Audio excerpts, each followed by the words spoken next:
2025. It is 6 o'clock. And as usual, in order to run the meeting, we're on telephonically and also this Teams, right? Teams. Correct. Teams, yeah, we're using Teams now at work. In lieu of phone, by the way. So, in order to run the meeting effectively telephonically and through Teams, I'd ask all those who are not speaking to mute your device. When you do speak, to state your name for clarity of the record. Moving on to the public comment period. Are there any 15-minute public comment period? Are any members of the public on who would like to speak? See anybody on? I don't see anyone. All right. If anyone joins later, we can also reopen agenda item number 2. Moving on to agenda item 3, approval of the minutes of January 28, 2025 meeting. That was in your board package. I will entertain a motion if you've had a chance to read those. That motion. Thank you, Bill. I have a second. I'll second that. Thank you, Robert. We have a first and a second. Is there any discussion on the minutes? Hearing none. All those in favor say aye. Aye. All those opposed say nay. Are there any abstentions? All right, the motion carries. The minutes are approved. Now, this month, we have 5 information updates that bring your board package. We have 3 you're used to seeing and 2 additional ones. So we'll start off with financials. Are there any questions or comments on the financials presented in the board package? I did not have any. Robert or Michael? No. Okay. All right, good job, Lauren. And the financial team. All right, we'll move on to the leadership team template. Are there any questions or comments on the leadership team template? Well, I have one, Stu, for Larry. Is there any update on the, water line extension? The contract has been unresponsive. Yeah, I'm trying to get it back to the tip. Yeah, that's gonna be, Yeah. gonna be a nightmare. Yeah. I mean, it's already $800,000 for 3 properties. Yeah, that was crazy. He was hoping to be back. That's why I don't get much. Yeah. Okay.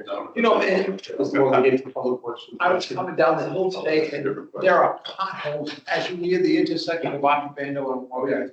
So should I call the public works director? I would say yes. I can call. Just as you going towards that intersection, coming from this hill, it's pretty bad. Okay. Thank you. And Bill, and something like that, we will respond if we'll go. The first is always to get the contractor to do the right thing, but we don't leave us an issue, so. Noticed last week, but tonight I went over it, it was pretty bad, so take a look at it. So, thank you, Lem.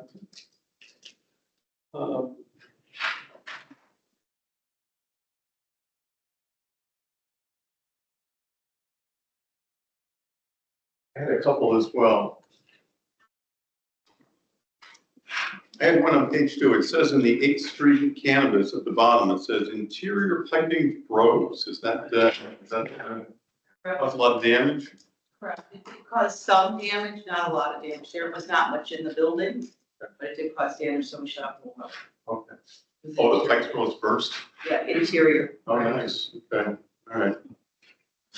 Thank you. One is, you brought up that truck, where are they? Not far along. They did get their switch gear. They have not installed it. They're waiting for some dollars from the state, is what we were told. The one that's most advanced is at Forest Street right now. Forest Street, yes. Yeah. And then, still proceeding with, the one over across from the, golf course. The East Field is still being discussed. Oh, I thought the golf course one was done, nothing happened. That was out there for that. Is that you heard? By the golf course. So we heard. They might extend. Oh, really? No, I didn't hear that. And then, one of us at Stonington Road is considering, another location for the OIC. All right. I had a quick question on the 1 Wisconsin Avenue. Maybe I didn't see it before. How long has this been in the works? This upgrade to 2 to 4 megawatts. Is that a while? Yeah. Okay, that's it. He's been expanding, right? That's the plastic. So this is the old Bay Spring. CV, Although, not the one at the very bottom. no, the big one past the, that's Connecticut. I'm sorry, okay, oh, okay, I got you, that's all new then, that's the old Thames Printing, that's. Yeah, new. they had some warehousing and some small stuff in there, and they're looking at, I a know, larger industrial. I know, And it's been as high as, this is like when you see a snowstorm predicted, right? It's as high as 4 megawatts. Now we're down somewhere between 1 and 2. He's gonna have a look and utilize the facility. I'll let LED lighting. And, I mean, the whole project is, I had the wrong. the company wants to do something there, there's no question about it. But the whole project that we've heard about is not apparently, may or may not be going forward. I mean, it looked like it was gonna happen, and now it looks like it may or may not happen. But they plan on, outfitting it for other industrial load regardless, so. Yes. I should know this, I probably should know this, but I don't. This is 69 Fitchhill Road, so looking on the map, this is in Uncasville. We're responsible for the water out there in that part of Montville. Our exclusive service area, Larry, maybe you can give a little overview of that project? Yeah, it's common development in the ethics. That's his role. I didn't realize that part of the golf course is in Montville, so holes 5 through 8 are in Montville, so I did not know that, wow. Say hello to Montville when I get to the 5th hole, yeah. So, the only thing I would say is when I am on the 5th and 6th hole, I noticed that this guy's kind of like a junk dealer, looks like, he has a lot of junk on his property. Is he doing anything with that, with this, that's, Well, it's been designed, yeah, he's putting it in right now. right, so it's just a private property, it's not a business of any kind going there. Right. Right. He likes to collect things.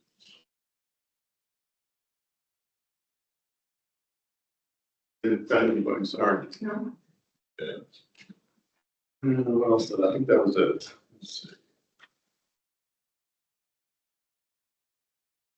Oh, yeah, again, I probably should know this, but this NPDES permit, which has to be placed prior to May 1st, are we on track for that? Yes, we are. We just had a really good meeting with them. They actually listened to us for the first time in the last 4 permit.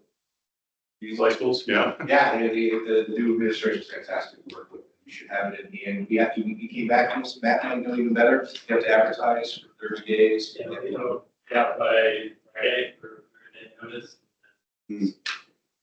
A public comment may result in modification of the that and will be placed for inspection. Okay, great, all right, thank you. Congratulations. All right, that's all I had on that. Anybody else have any questions or comments on the leadership team template? All right, you're done. We have the customer service dashboard. The purple spreadsheet that we get in the very back. If anybody have any questions or comments on the service dashboard, customer service dashboard?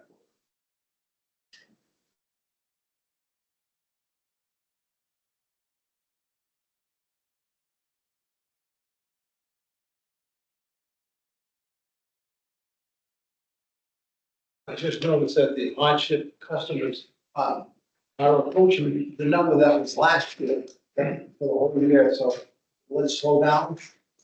Actually, it's up by about 100 by today. So when I ran the numbers this morning, about so It's almost what it was.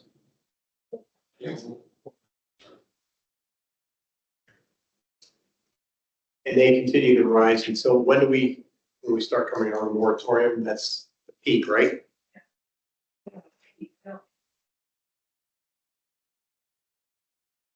Do we have qualification standards, or, I mean, if I call up and say, I'm having a hardship, I need a break, I'll take my chubby, you have enough money? Shannon, why don't you walk through the whole process? So you can either qualify by income for CPA or qualify based on state income guidelines. Or Okay. you receive state insurance, SNAP, security, veterans benefits.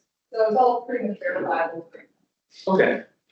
Yeah, we specifically tried to get that out of our service center because we don't want to be the social service agency making the determinations and getting people's personal data, but we also need to make sure it's verified. So that's why it's so worth having that TBCCA person here. Verification and giving other programs. Okay, good.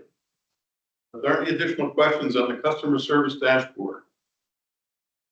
All right, now, Chris, I see long-term control plan in 3 places on the agenda. Yeah, so the next 2 we'll be discussing in the, So, in strategic presentations. okay, right, so do you want to have questions and then Chris going to have a presentation? Hold off questions till the presentation, so. Okay, that'll all go together. That was my thinking. Okay.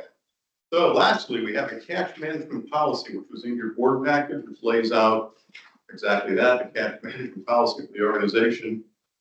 Does anybody have any questions or comments on that?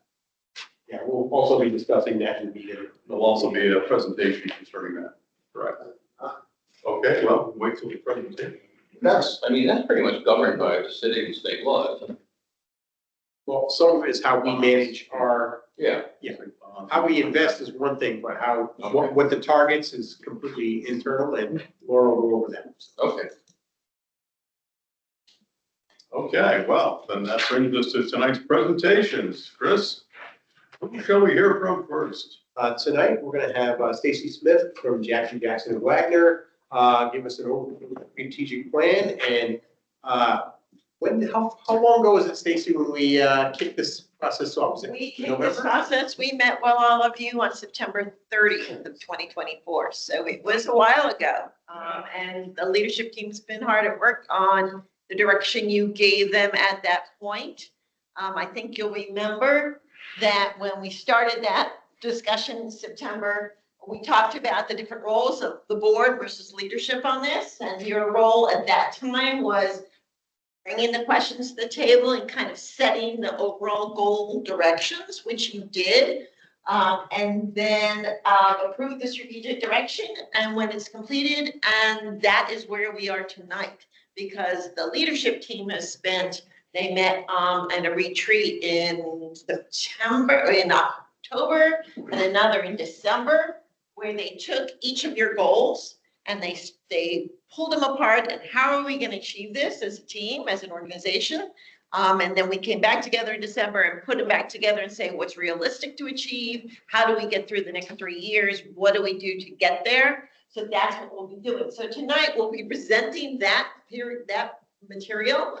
And hopefully you'll approve the overall plan of action. And then from there, your responsibilities are to hold them accountable to get it all done in the next 3 years, which seems really doable. As far as leadership is concerned, Well, yeah, sure. do we have a plan as a board to get together and review this? And our sort of collective thoughts? Well, we can, certainly. Well, obviously, anything today, That- and, and that's where, we were happy, once again, to walk through the whole thing. Yep. And we will tonight, and we can set up another meeting if need be. Yeah, so it's really how you want to roll with this. You may look at it and say, we're good with it, we can prove it, or you may say, no, we want to come back together, we want to talk further about it, and we can go from there. So you're gonna come back in your court at this Well, I point. don't know if anybody else, but I've gotten this, I think we've all gotten that. I made a bunch of notes and so forth, but I guess I missed it on the agenda because I didn't come prepared to talk about it. Okay. And I do think that there's merit for an entire board discussing it. With all of you, Faith and, oh gee, I didn't know that. That sort of thing. So why don't we walk through it tonight, kind of give you that overview. They're thinking of what's on the paper that you've gone through. You can ask questions of everybody who's taken the lead on certain objectives. And then we can discuss whether we're gonna come back together, depending on how you feel when we're through it. How's that sound? Okay, all right. The leadership team, they've been working, they took what you gave them in terms of direction. And they have built out the specific strategies. They've built out the objectives. And once you do approve it, they will take each of the objectives and build out specific tactics to get through it and accomplish in the 3 years. And their responsibility is to execute it. Put this slide in here to remind us all that the goal of any strategic plan is to kind of remember what we're here and what we're doing this for. The vision that you exist to make Norwich a better place to live, work, and do business. And the mission to work together to deliver utility services in a way that reflects our passion for exceptional reliability, strong community, customer and community relationships. We know how vital our services are to each person, family, neighborhood, business, and community group we serve. So we're just really remembering to keep the big picture in front and center when we're thinking about where you're going for the next 3 years. When we met in September, we talked about these particular areas, these buckets of goals. Operations is key. That's where it all starts. But all of these things make it possible. Your customer service, being fiscally responsible, economic development to support it, social responsibility, and the workforce, both people and the safety. So these are the three, all the buckets that the goals are in and that we're going to look at tonight. So I just wanted to remind you that it's integrated. All these goals kind of support each other and make everything possible. So the first goal is the operations goal that you laid out. You talked about to maintain and modernize our infrastructure to safely provide reliable and sustainable services. That was the goal that you put on the leadership's plan. Pretty straightforward. There are 2 pages of objectives here, so hang on, I'm going to read them one at a time. You can ask questions of the person. This is really the first objective is to implement a capital investment plan and policy to maintain reliability and get NPU future ready by assessing risk in each division. This is all about looking at the risk that's out there and making sure that we have a plan around it. We can go forward. This is responsibility of Steve and Laura, and this has been pegged as a very high priority for the next 3 years. And what that means is if something's a lower priority, doesn't mean it's not going to get done. It just means it's going to get done a little bit later than the higher priorities. This particular objective is seen as a very high priority. So questions about this particular objective? So, over the past few years, we've been informed that it's difficult to replace transformers. They're getting more expensive by the minute. I've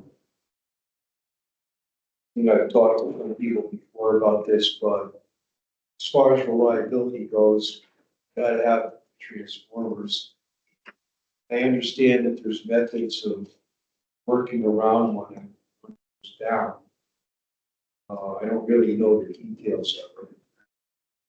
Thought it probably would have been a good idea for us to take a field trip someday and see how that works. Jeff was telling me a little bit about it. I don't know, for reliability, how do you work around a unit that's down quickly? You get, power up and running quickly. And then what's the plan beyond that for replacing it if it needs it or fixing it? I don't know. It seemed like that was a problem area and that redundancy of having, replacement units and whatnot was an issue.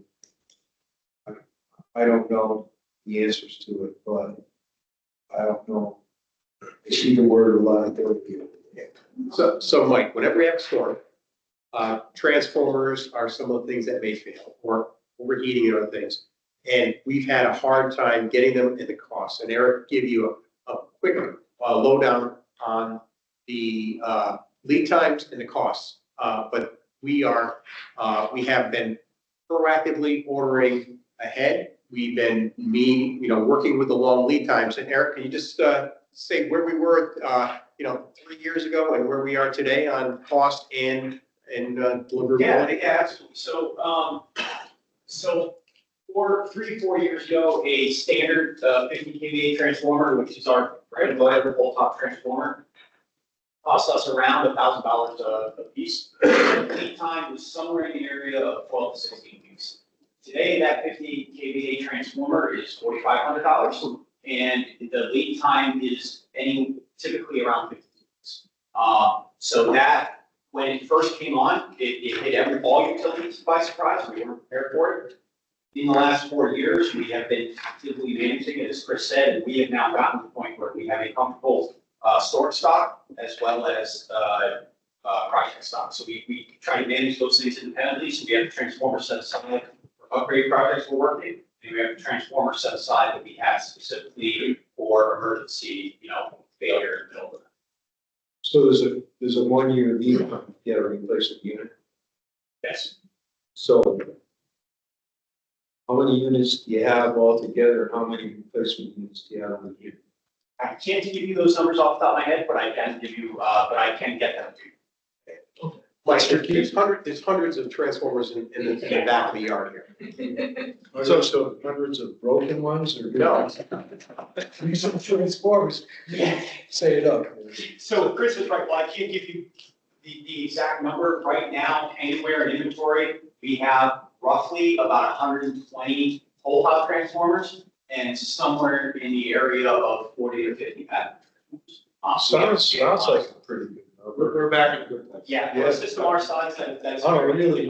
It sounds like better than what it was. We were meeting on budget today. The year's budget reflects the fact that our limits that we look to stock to are much higher than they used to, because we'll be moved plus.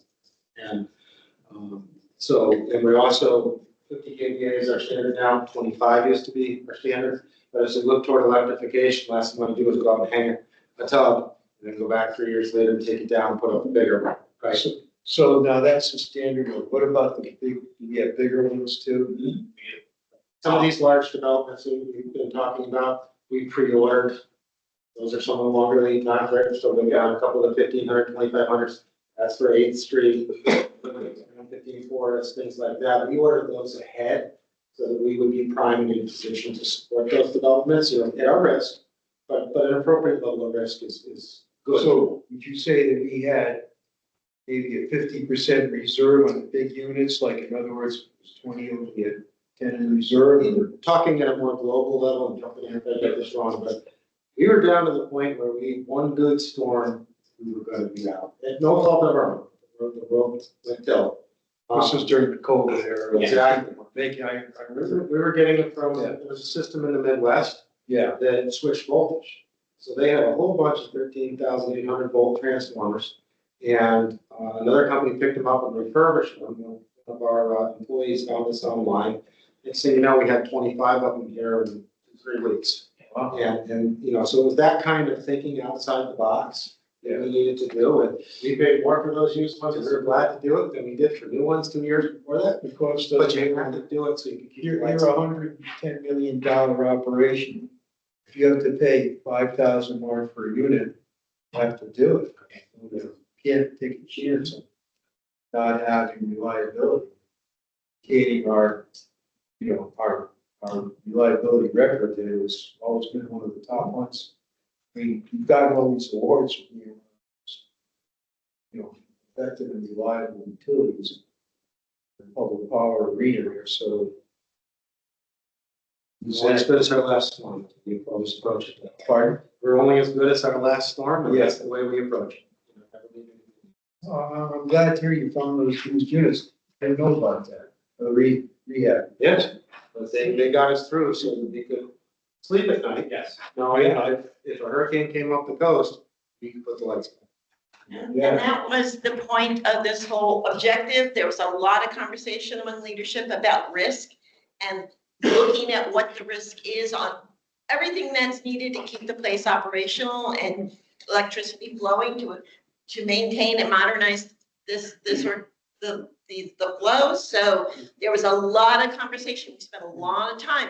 How do we look at risk from having the transformers to the financial piece of it, to all of that? So that's going to be a really important objective so that the organization's always ready to There's go. going to be a financial piece if there isn't any juice flow. Exactly. Forget the financial piece, get the equipment and make sure it's working, then you'll make the numbers work on the financial side. I don't know, Lori, you want to talk about the financial piece on the risk side of things that we were discussing? So there's there's all sorts of layers and dependencies as we go through this process. We clearly need the equipment in order for the electrons to flow, in order for the meters to work so that we can make the money, but we need to have the rates in place so that we can have the dollars that come back into the organization, so we can do the appropriate level of investment, so that we can maintain that reliability and continue to invest in our infrastructure. It is a layered approach, and all of the areas have to be part of the analysis and the discussion. Well, I assume that you being an astute financial person, that you've got a capital equipment replacement reserve that's adequate to buy the stuff we need. So we are working on that. We're working on a policy. We're working on an investment plan. We're looking at industry standards such as the age of system to develop all the things we need to do going forward. We do know that we have areas where we have significant age in our system. We also know that we have been working for the past decade to go through what we can do for the available funding, such as the grant funds that are out there, clean water, drinking water, the PHMSA grant, those types of opportunities, leveraging that wherever possible so that we can use those dollars and offset the need for increased rates as we invest in it. So it's a holistic program. Okay, thank you. All right, any other questions around the first objective of implementing a capital investment plan and policy to maintain reliability and get us future ready? You all good on that one? Okay, so that's high priority gonna start in Q1. Is already going, I assume. The next objective to achieve this operations goal is to implement asset management to continually improve business decisions. This is also a high priority and should be already started, and actually is intended to be completed by July 1st of 2025. Steve is leading this charge along with the integrity managers. Steve, do you have anything you want to talk about with this? Yeah, this is actually sort of a subset of the objective above. This is where we assess all of our assets or infrastructure with risk of failure versus consequence of failure. It's actually a program that we've been implementing, and that helps us as we go forward to both prioritize our capital improvements and also our maintenance programs. And it's an ongoing program in all 4 utilities. It's more reactive to proactive when we had this fully implemented. Yeah. Questions for Steve? Okay, the next objective is to continue, because this has been going on, and finish ongoing planned projects, because there's a lot on their plate. We were talking about we're starting to add things, and we're like, holy crap, there's a lot already going on. So the sewer plant, the LTCP, gas pipe replacement, 6 water projects. I mean, it kind of goes on and on. There's a lot going on, a lot of moving parts. But this is a high priority. There are various timeframes on this, and there are various responsibility around this. You talk about the ongoing projects all the time. Do you have any other questions about those specifics? Okay. These are improving reliability and they're making us future ready. We need both. I mean, I think the obvious question about all of this is, what the situation was with federal funds, which is with a lot of support either directly or through the state, and what future is going to be. And that's going to impact this a lot, I think. As all of these are already approved, we're fairly confident that we will be able to proceed with all these. We have not been told anything different. We had a series of phone calls with CMIC folks, with some of the congressional offices, and the appropriations person for Congressman Hines' office indicated that they feel pretty good that if something is already in the pipeline, which would be the PHMSA stuff and the sewer plant and the water project, they feel pretty confident that that's not going to get clawed back, at least today. The House is voting on a budget outline, and they believe that most of the cost savings are going to be found through Medicare, which is a huge source of money. So I think as the budget process plays out, the freezing there should be some thawing within the federal freezing in the weeks and months ahead. At least it was encouraging here today from Hines' office. And our gas and water, especially with the pipeline. Any other questions? And we have other operations goal. Finalize cybersecurity policy and roll out in each division, monitor and maintain. And John Hovey is running this. It's a high priority. Cybersecurity is incredibly important. Everybody knows that from your own little personal PC on up. So questions on this? John, you want to add anything? John's in the other room.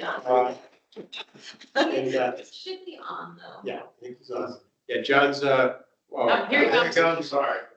Pardon the way, he's working on a bad back. But He's John, comfortable over there. Just, I'm working wounded. I've got a herniated disc. I apologize for the confusion, but I'm here and available to answer any questions that you might have. any questions for him on cybersecurity? So, John, where I work, we just were informed that all the phones that we use, they're concerned about a virus. Correct. And they're just down the hallway. Yeah, there's phone calls now from Teams. Is that something that's come up here? Yeah, so we're an Apple shop. That's what we use for phones. And there is a new release of the software that's coming out, and we're waiting with that as a patch. What it is a vulnerability in the software. Some places have found that they have in fact been hacked. We're just aware of the vulnerability. We have not seen any evidence of compromise within our organization. So when we roll out that new update to the phones, that should remove that vulnerability until the next vulnerability. Because the way it becomes is almost like an endless game of whack-a-mole, because you hit that problem down and then another one kind of comes up. You guys use Teams already in your Yes. organization. So, like I said, we're migrating everything to Teams. Correct. Even phones, we come through Teams now, so. And we're in a government tenant for Teams, which is far more secure than the private sector. We have now registered with something called FedRAMP, which is a federal agency that certifies vendors for cybersecurity. We're trying to make sure that all of the products we use, whether they're on-prem, in the cloud, handheld, that they're all FedRAMP certified, so that they have the highest standards for cybersecurity. It's an endless task. These people are professionals. They make a living doing this. They wouldn't be out there doing it if there wasn't money to be had. So we have to keep our game up to them and stay one step ahead all the time.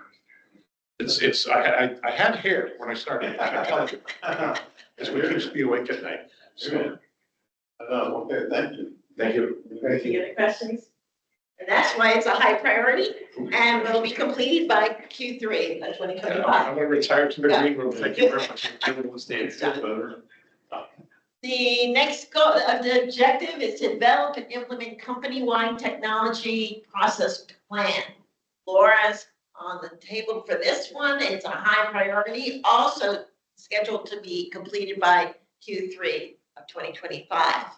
Do you want to elaborate a little bit more? That's kind of vague, a little vague. So this is not an individual effort by myself. There is a team working on this. Myself, Mary Lou, John, and we have a core team of close to a dozen people. We're working with a vendor, Katama, to go through this process and evaluate where we are with technology, what our needs are, what is the current state, what does the future state look like, where we have gaps. It's not going to say, oh, by the time it's over, it's not going to say, hey, go buy this piece of software and it's going to solve all your problems. It's going to say, this is how you need to acquire software and technology going forward. And this is something that we need to look at holistically across the entire organization, from operations tools to administrative tools to network tools. There is nothing in this organization that's not touched in some way, shape, or form by technology, and we need to make sure we're in the right place across the board and we're handling it in a strategic and thought out process. we have a few products coming close to end of life. We're having some growing pains. Our SCADA system is one, our billing system's another, and our financial system. Is that the customer service platform? Yeah, that's one. Yep. Yes. So is that internally or is that include the outside? I'm concerned that some of the customers may not be technologically savvy. I'm wondering if the one that's going to be rolled up 2029, if that would impact them.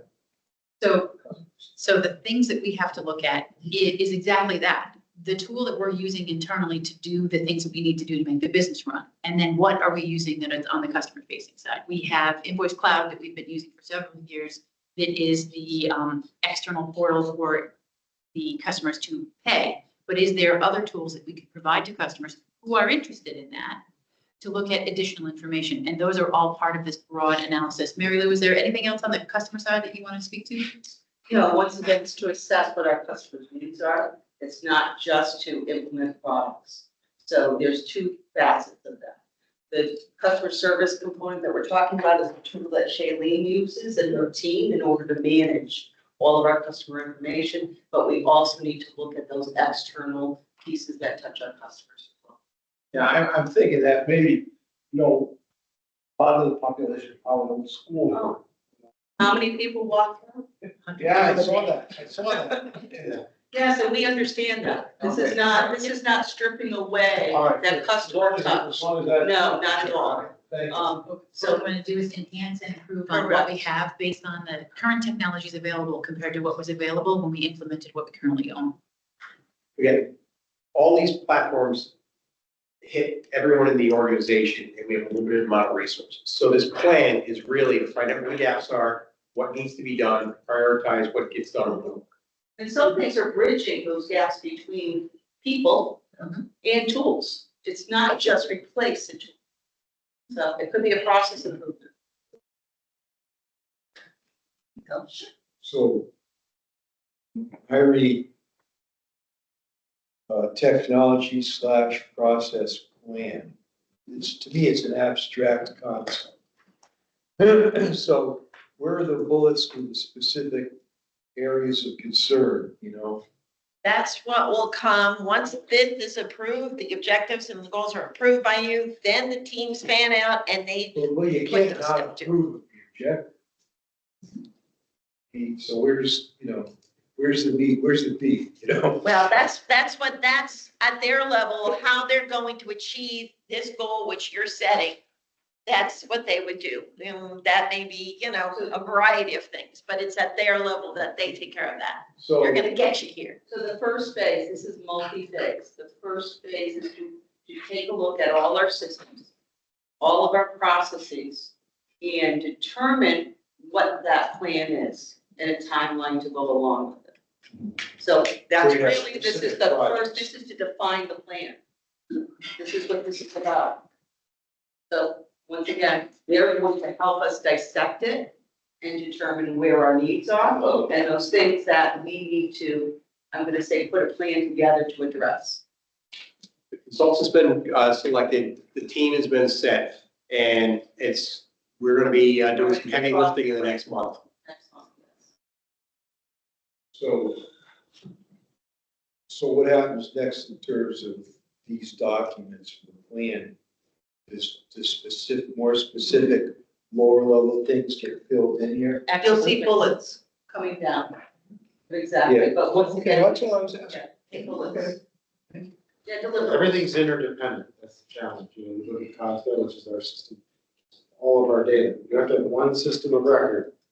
That you're go-to for the data. I'm not good at visualizing a big plan, but I like to know, a particular project like redundancy concerns about, the transformers or it takes NPU 8 days to process a payment. So somebody sends a payment in on time and then they get billed for late. Did you ever address that problem? That's been a problem. It's happened to me. I'm sure it's happened to a lot of people. I might be exaggerating. Maybe it's 4.5 months. But they don't go by the post.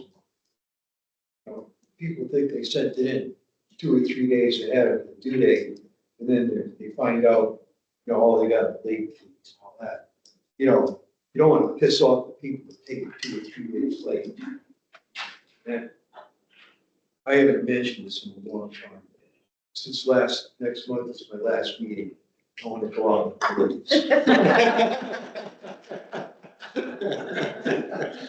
Any other questions about this? It does feel abstract because it's brought as a plan to implement, to figure out how to move forward.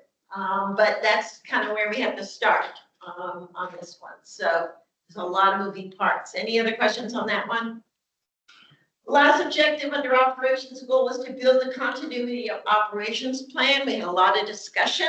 that if, building burns or floods or whatever, how do we move forward? Do we know A, B, C, what's happening? So that's what this is about. Number of people are responsible in this particular objective. Timeframe is medium, not quite as high as it should be, but it's important to do because catastrophe can happen at any time. And we need to be prepared to know who does what when. So anybody questions on this particular one? It's pretty straightforward. The building a continuity of operations plan, is that what you're asking about? Yeah. I have no idea what it means. You don't have to answer it. I'm not picking it up. Right, a cyber attack, all our computers are down. How do we function? The building burns down, we have to move all operations mobile out of here. What's the exact roadmap to do that? Okay, so it might be a plan to relocate, or it could be a plan for a cyber attack, but it doesn't say that. That's continuity of operations. That's what continuity of operations pretty much. So there's 100 bullets that go under there. And when we start putting that action plan together, it'll be 100 bullets deep. So it's kind of. When you think of all the touch points and, It could be.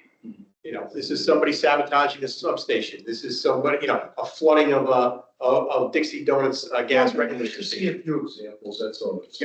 That will come back eventually because from here, leadership will go off with their teams and peg all that out. Because people don't know this stuff, I mean, I'm not all sophisticated, I'm an accountant. I know a lot about taxes, but I don't know a lot about continuity of cybersecurity. I'll be the first to admit it, but I'd like to find.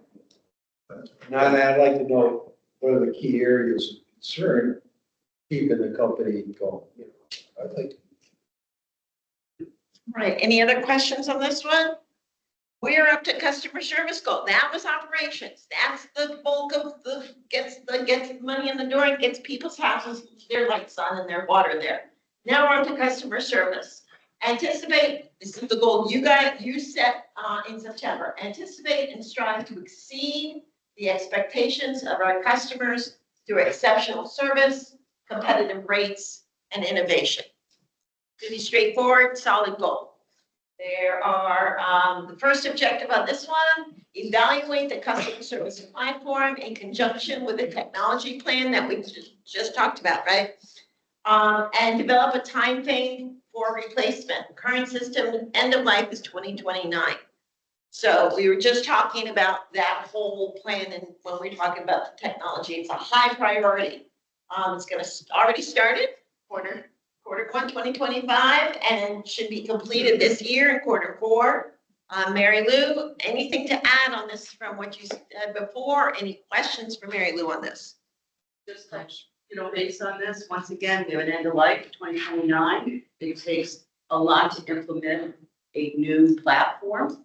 Not only that, to assess all of our other tools that go along with that, integration and so forth. So, Shailene and myself, along with the technology team, will be evaluating that and looking to see where we're going in the future. And also, as you said, thinking about it from the customer's point of view and how it appears and feels to them. We need to listen to our customers, and we talked about doing surveys and so forth. Shailene's team touches them every single day. What's their feedback? Once again, it's not putting everything out on the web and saying, hey, make all your payments on the web and all your information's on the web and we're not picking up the phone. That is not what this is about. The customer, correct. Around here, you call, you get somebody on the other end. And that's one thing about MPU. I will say that. You talk to them. You always, That's a big are deal. always 24 hours a That's day. a big deal. I hope Yes. you never lose it. No, I agree. Going into the key accounts, that's the second piece of this as well. Once again, we need a way to manage our customer bases. And this goes into attracting new customers, keeping our new customers and making sure that we are in contact with them at all times. That's the second objective, update and enhance key accounts programs. The third ties into all of this. self-service, understanding the customer's needs, understanding what data points they need, and understanding easy access, whether it's through a physical person or it's through a web application of some sort, what makes sense to their customers. Those are the three main customer service goals for the next 3 years, beyond everything else that they're already doing. So the platform is the highest priority, and the other two are medium, but that doesn't mean that they're not gonna get done. It simply means that It'll dovetail into the first and the technology plan as well. But we need to focus on our customer service platform. That's our priority as end of life of 2029, as well as it is our core to this company. So I know you have to formalize this stuff. Are there any goals here that we don't already have, that we didn't have in the last strategic plan, and that we didn't have on an operational basis without the outline? when we met in September, remember Mike Kylan was here, we talked about issues in the world and things that are around the utilities. We talked about all those things going on, and we looked at the goals that we had, and then we said, what else do we need to do? What else do we need to consider? And this is where we ended up. Because a lot of these things are just, they will roll from year to, from plan to plan every 3 years. Occasionally new things come on. If there's something that isn't here yet that we all missed, then we need to put it on the table. And then leadership will go back and take it apart and put it back together just like this. If there's something, is there something you're thinking of that we're missing somewhere? No, I'm thinking of it, it's whether this is anything new and providing, new insight and new leadership, or is this simply a formalized restatement of what we're effectively doing? Strategic plans aren't necessarily a restatement of what you're doing. It's continuity of building on what you've done and the direction that a board has set to go and taking that in steps forward. There are things that happen within an organization you need to continue, but this is actually building on it. If you have an organization that takes a right-hand turn and goes in a whole different direction and then a left-hand turn, you're talking about Washington, not about good utility, So I think it's a strength that you looked at your goals with some thought and said, these are still our goals. You modified them. They modified them a little bit further to get them where they need to be, but in the gist of it, to run an organization like this with the goals that you have and the vision that you have, I think you're on target. But again, the world changes. So if there's something that needs to be put on the table, let's get it on the table. 3 years ago, we weren't saying we need to replace our customer service platform. We may have been started, oh geez, we're thinking about it. That was not a priority 3 years ago. And many of these were not a priority 3 years ago. And 3 years ago, we had a much different environment. We were talking about growth opportunities. Now we're talking about infrastructure, rebuilding, getting things implemented, because we got a lot of stuff planned and scheduled last strategic plan. Now is the implementation phase. Does that help? Sure. Okay. Any other questions? We've been through all of these. So there's their customer service goal. Your fiscal responsibility goal, ensure long-term financial stability through sound fiscal policies, practices, and procedures. Pretty broad, but it is what it is. I think there are 2 pages of these. No, there's rules the one. Obtain electric bond rating. High priority. Laura, you want to speak to this? Sure. So we have had this conversation at multiple amount of times. The electric division does not have the same resources as water and sewer in regards to state funding, did not have the same grant opportunity as gas did in regards to the PHMSA grant. So we need an opportunity, a vehicle, a mechanism for debt service in the electric division in order to facilitate the capital investment that we need to do. that would be a financial rating and issuing revenue bonds. We are working through that process, and the cash management policy that is in today's agenda is part of that first step of that process. It's going to be a long process. It is fairly complicated. We have never gotten a rating, so that is something that is going to be new and will require a lot of due diligence on our end to provide the rating agencies with all the information that they need.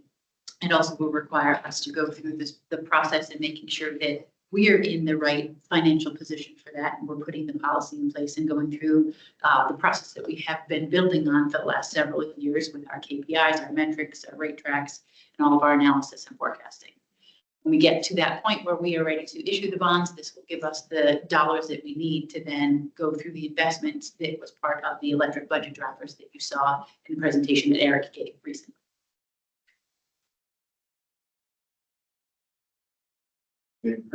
You did about the rodeo, right, Laura?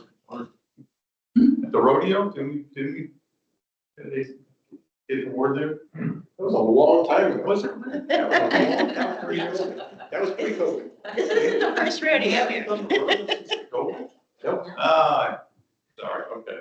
Okay. I'll scratch That that. would have been 18 or 19. Yeah, Yeah. 18. Any questions for Laura on that one, on that objective? But we're still rocking the high level of metal on RP3, so. So the second objective is to develop and implement a holistic inventory management system that facilitates standardization and integration. I think you need to talk a little bit more about that. Sure. So yet another piece of where our gap analysis will show us in regards to the technology plan is the tools and technology that we're using in the purchasing team. What we need to be able to do is understand what we have, and we already had a conversation about transformers.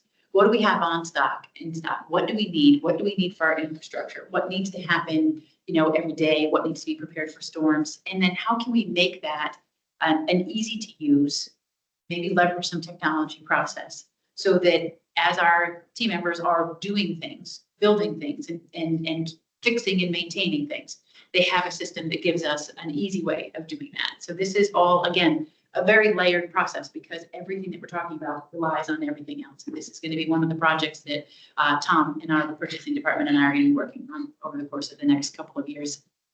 It will dovetail in with the ERP replacement. So again, it's all combined and all connected. They explained this to me in the conversations and our retreat about that there were these widgets of some sort and they were out and nobody knew that they were out because there was not the inventory tracking piece. So this will actually take care of all of that, knowing what's there, what needs to come. So that's. I think that with COVID, we learned that we need to have a different perspective and it needs to be much more fluid in regards to how we're understanding what the inventory and turnover and delivery rate. And we heard about what it takes in regards to transformers. They're not the only ones that have that turnover rate. So an ongoing process to improve that and continue to make sure that we're in the right place. So you don't want to spend more money than you need to buy stuff, but you don't want to not spend what you need because that might cause problems on the other end. And conduct a depreciation study. I think this probably needs a little bit more. Sure. So as part of the other things that we have been talking about, our capital investment plan and our infrastructure investment are all of the investment that we need to make into our organization. One of the things that we need to do is look at how depreciation and our depreciation process works with that. What is the useful life of items? Is there a industry best practice and standard that we should be following? We may be following some of that in some instances already, or there may be changes that need to be made based on changes that have happened in the industry over the last several decades. So it's a full analysis. We would be reaching out to a consultant to help us work through this process, somebody who has that industry expertise to help us work through understanding what we have. And this will feed into that replacement, that capital investment, that long-term planning. So age of system study, all of those types of things. Questions around that? Yes. I'm not sure, it's probably coming up anyway later on. There's the human inventory that you're dealing with reliability, the ability to talking about electricians and lines. That our inventory of those people, are you setting some standards, objectives for that as far as? So staffing, do we have a specific target in regards to our objective on staffing? I mean, I know that's a constant ongoing process with regards to that. When you talk about, we'll be talking about safety and we'll be talking about People. employee development. Okay, so there could be a goal in the workforce area that would speak to that So, question. yeah, I mean, I'm not talking about administrative stuff. No, I'm just. Talking about, How to retain, how to attract, yeah, all the above, what's the the game, workforce. I mean, without those people, you don't have any. Correct. And it takes years for us to get alignment from apprentice all the way up to alignment A. So that's something we need to be aware of in regards to our staffing. So all of those things are things we have to take. That's all comes through the union too, right? Their programs. There is a whole entire process with that, absolutely. Laura, you factor depreciation when the rate consultant does their work. If they don't do the depreciation study, that's a different person. So the cost of service study versus the Cost of depreciation service, study? yeah. So cost of service study uses depreciation as a tool. That's not the same Depreciation thing. Study is something that we need to look at to kind of feed all of that. Yep, We use industry guidelines, but there's a lot of refinement and improvements we can make on that. we need to make sure the analysis that we're using is correct for today compared to, where it had been. If that person that does that, would it be a new person that we? We would put out an RFP, Right. and it may be that Sure. it is a consultant, or maybe, because there are, off the top of my head, 3 or 4 industry experts that we have used in the past, and I'm thinking that some of them may have that same capacity, either within the team that we're working with or within others in their team, depending upon the size of their organization. Certainly, if they already know who we are and know about NVU, that will help them in regards to this engagement. But it's not something that we already have planned. We haven't done this in a while. We haven't used a consultant. Certainly for depreciation, not since I've been here. So at least more than a decade, if not more than that. Probably more than 30 years on a depreciation study. The technology changes, process change. Depreciates its, All of the sewer. I think the sewer might have been depreciated before the last study. All right, the next goal is your economic development goal, support economic development to expand revenue in both traditional and entrepreneurial efforts through projects, initiatives, and partnerships that create additional value for MPU, the city of Norwich, and our community. Objective 1, prepare a 5, 10, and 20-year projected demand analysis of electrification needs. This is a high priority. Eric and Mary Lou talk to it and answer your questions on it, but you gotta know what's coming in order to build for it and know what you need. So questions about this particular objective? I think it's important to, I think all of us know this, but I mean, Norwich is in the process of hopefully developing the business park. We have at least one really major transformative tenant in place right now,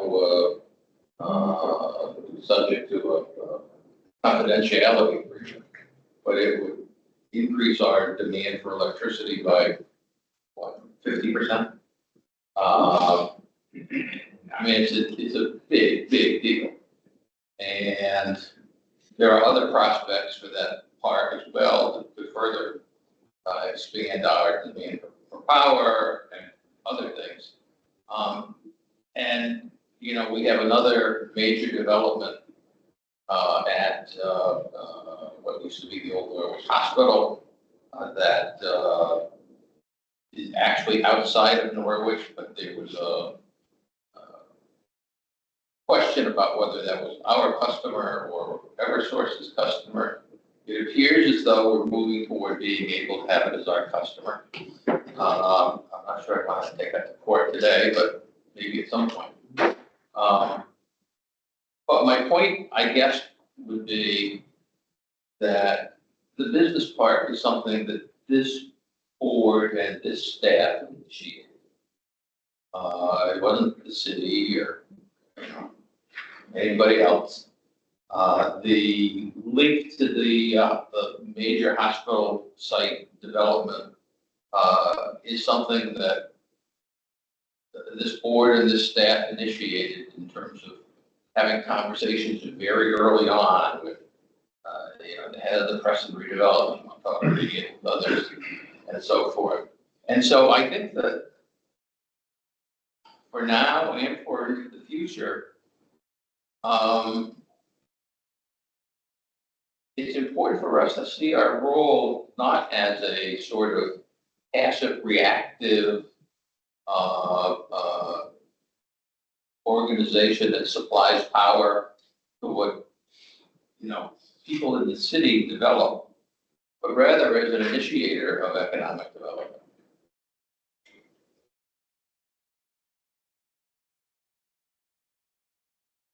We certainly have we should have all the infrastructure ready to accept new demand. That's important as well. I was hopeful that electric vehicles would take off, and they seem to have stalled as far as adoption.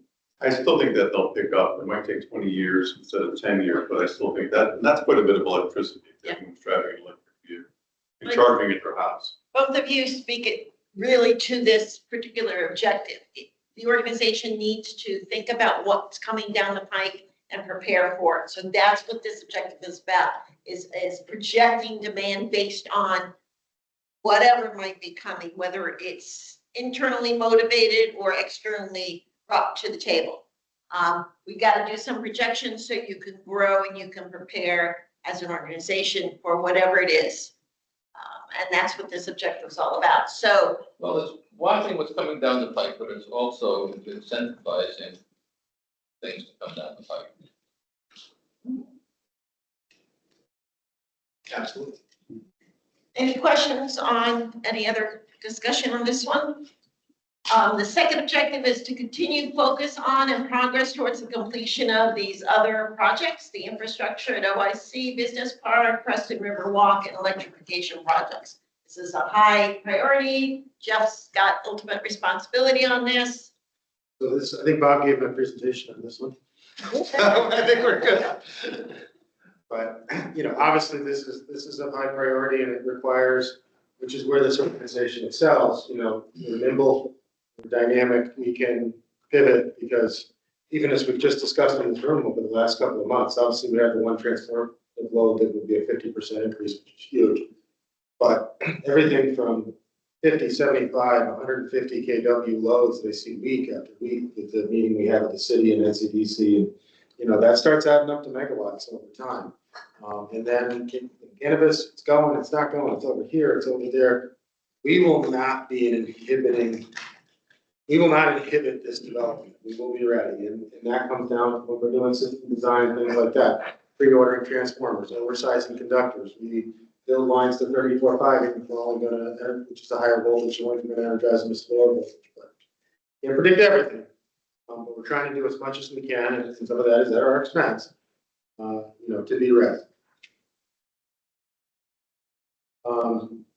Again, where it leads into the next one, I'm going to work with the Economic Development Committee. Again, I think Bob, you led into this great. The only reason there's one is high and one is medium is because we have, the birds in hand on the top, and the other one reflects potential going forward, and that's the only reason there's a difference in priority. It's all high priority, but as far as our focus, we want to make very sure that we are ready well in advance to support these developments as they come. Trying to figure out what the accurate schedules are, what the accurate loads are, and it takes a lot of staff time and money and effort to support that. But we got data centers knocking at the door. We have large manufacturers knocking at the door, while we have to build out the infrastructure and make sure OIC is working. So it's the same group of people doing the same work. We have to make sure we're not dropping the ball on the third, but we have to deliver on the second. Have you heard anything? I mean, a few days ago, I saw that Mohegan Sun is a financial. We'll talk about that in the executive session. It's on the agenda. Any other questions on any of these three objectives? There's some more under economic development. Continue to work with regional leaders to provide sewer and water infrastructure capacity. It's pretty straightforward. Any questions on that one? That's like Preston, Colchester. additional Franklin, potential Colchester, Riverhead. And in fact, one of the things that's going on in the legislature right now are discussions about allowing various cities and towns to create their own public utility. Now, we think the cost is practical, and it's probably not going to happen. But, and I don't think anyone is here that was in a decision-making role at the time, but the utility in Basra was independently owned by a small business, and Groton bought it. It's adjacent to Norwich. It's something we should have been ready to buy. And I'm not criticizing anyone here, believe me. And, you know, we have another, this is a public area. We have another public utility in Jewett City. It is not outside the realm of possibility that they might want to contract with us to provide their services as opposed to doing them independently. I don't know. But I think all of those are things that we ought to be thinking about as ways to potentially expand. We have the gas service in Preston.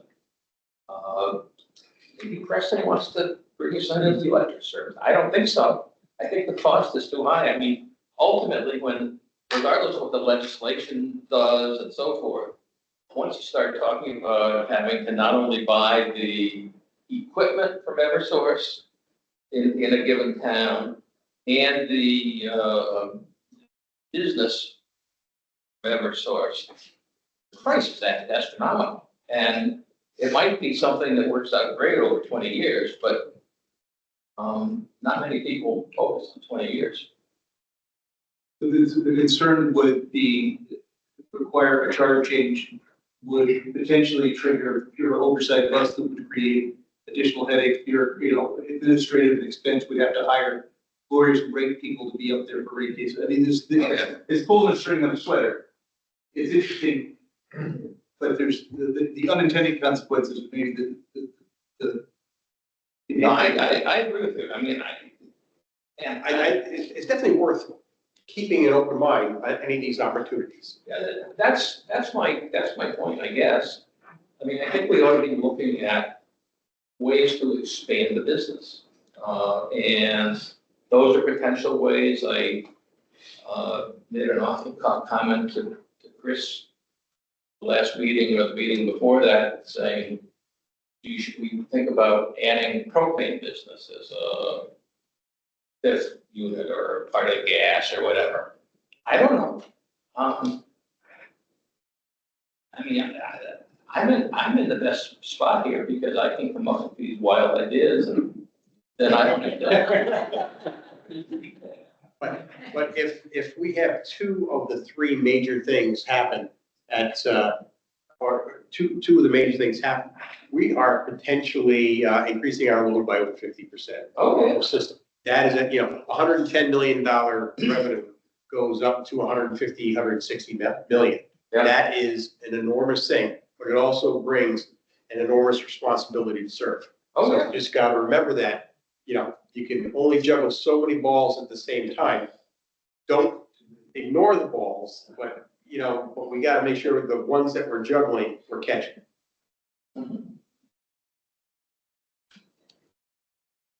Support NCDC financially with board support to promote economic development and increase utility revenue.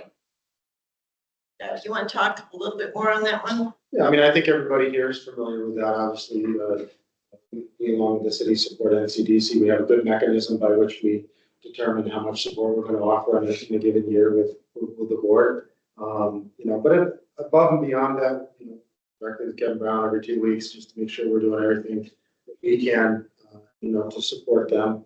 And just want to make sure we continue to focus on this going forward and that we're getting the most out of this relationship. And again, as Bob talked about some stuff earlier, and this relationship facilitated the implementation of a lot of those things. So So this is definitely something we want to make sure we're focused on. One comment I have with regard to that is that, last week when we handed out the annual report from NCDC, I looked at the list of board of directors and most of them don't reside in Norwich. And, they're making decisions for Norwich residents that may not be along exactly right. I would like there to be more input, transparency on behalf of NCDC, NP, and the city when projects come forward. Because I think, I may be wrong about this, but I'm speculating, that sometimes the decision is made already. And, whether or not a certain neighborhood doesn't want a project or not, it's gonna get shoved down their throat by the city. Or, and just looking at the members of the NCDC do not reside in Norwich, I have a little problem with that. And I'd like there to be some mechanism where the public can be made known about certain projects that come forward and not wait till the very end. Because sometimes decisions are made before they even get to the planning department. City manager and 3 members of the council are on the board for NCDC on the public side. And that is really a primary responsibility to have the public-private partnership on that board is to make sure they are, making sure that the citizens are representing the citizens. You can elaborate on that as well. Yeah, I mean, I think, first of all, I'm not sure the majority of NCDC members. It's but it's close. I agree with you. And one of the issues I've had with NCDC for several years is that they have a bylaw structure that says the majority have to be public members, private sector members as opposed to governmental members. And unfortunately, a lot of the private sector members aren't from out of town. And a lot of public members, by virtue of holding public office, have to live in town. So that contributes to the balance. I also think that NCDC is kind of a technological, not the right word, but it's a professional type of organization that has to evaluate investment opportunities and investment strategy and all of those sorts of things. You need people who know what they're talking about in order to do that sort of stuff. So, I mean, we have Brian Hayes is on the NCDC board. Brian grew up next door to me. I've known Brian forever. He was in my wife's 5th grade class. I mean, but Brian lives in New Haven right now, but he also is part Mashantucket, and he lives then and he works at the casino where he is in charge of a gambling operation. He's a big deal. He knows finance. He is a valuable member to be on that board. And there are other cases like that. So, I mean, I don't think that simply having bought a house, on Laurel Hill instead of Preston necessarily qualifies you to be the best possible member. Secondly, I mean, I think when we started Business Park North, which has been the most controversial, probably, we had people from various places in the city come in and talk to us, including Sam Brown, whose brother was a big critic of it, and Sam was, I don't know, halfway between.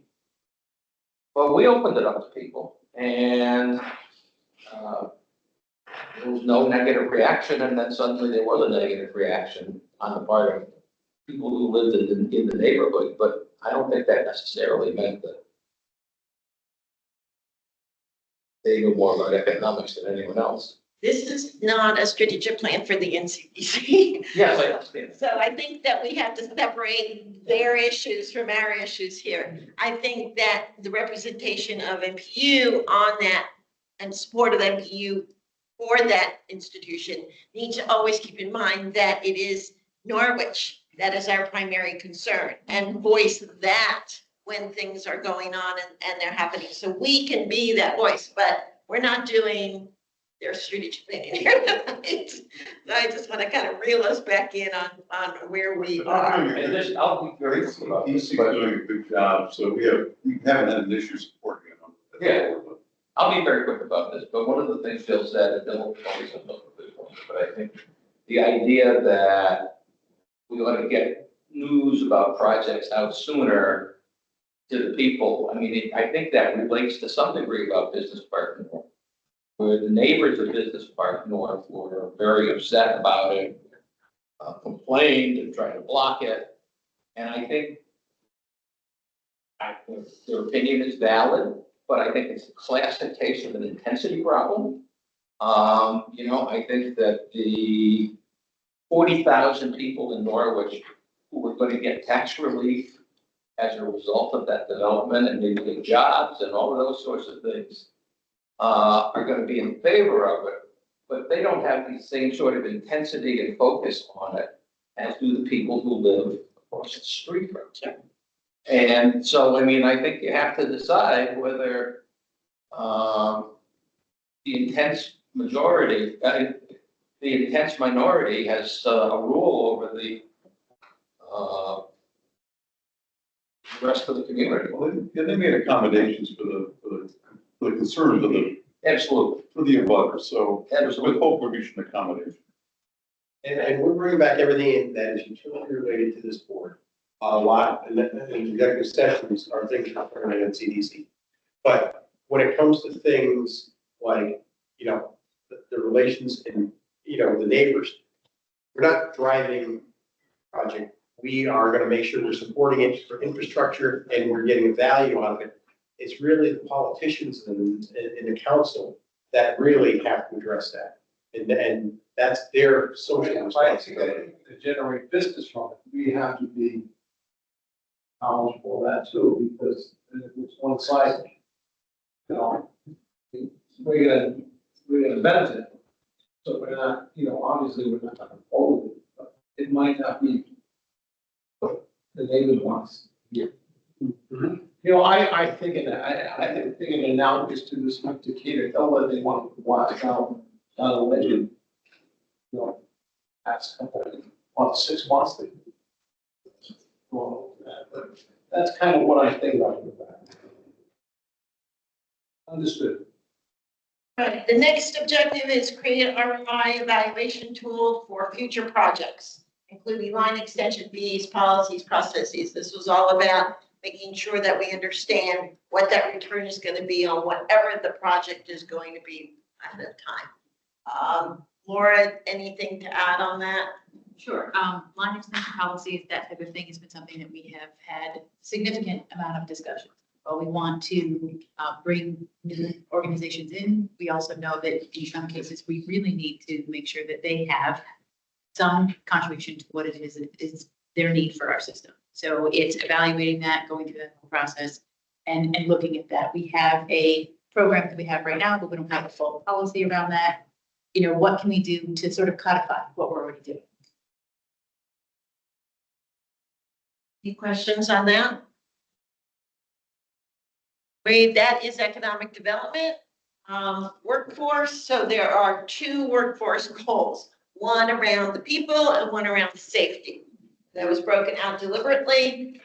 This one's around people, build and deploy MPU's workforce, foster an inclusive and collaborative culture where all employees are treated with respect and are provided with competitive compensation and professional development. Objective 1, formalize a plan to prioritize current culture and team building. And this is a high priority. Yeah, so I don't think it's unique to us, but when everybody went remote, when the world shut down, it became very difficult to foster that teamwork and that culture where we're all working together. I think we got a little siloed. We had to get siloed. It was for safety reasons we had to get siloed. Time to bring that back, and we're doing a lot of work on team building activities, things that we can do to foster a better cooperative environment here. It's always easy to get cooperative when we have a major storm or a major emergency, but it's more trying to foster this on a day-to-day basis. You back in the office, Chris? Yeah. We have some people who work remote up to 2 days, but the vast majority are here. Any other questions? Objective 2, build and develop MPU's workforce for the future, taking into considerations anticipated retirements and unprecedented volume of work. So there's a lot of retirements coming. A lot of people in this group, they're going to be gone. And so they really need to think about that whole succession planning piece and how that balances out with all the work that's coming down the pike as well. That's a very high priority. That's a big economic problem too, because it's all well and good to say, well, you know what, we're gonna go from 150 employees to 200 employees because we're gonna put, backups and in the operation who are gonna be able to graduate when the other people retire. We can't do that. But what we can do, Bob, is if we have a project where we need a project manager. Yeah. That project's gonna last 5 years. Yeah. There's somebody in this office, in this room right now, who might fit this bill. And we know that in roughly that long, there'll be promotional opportunities, and we need to build a bench strength. Yeah. And we can hire a consultant, do 80% of that work, or we can hire a person, do 100% of the work, and build the relationship and knowledge, train that person.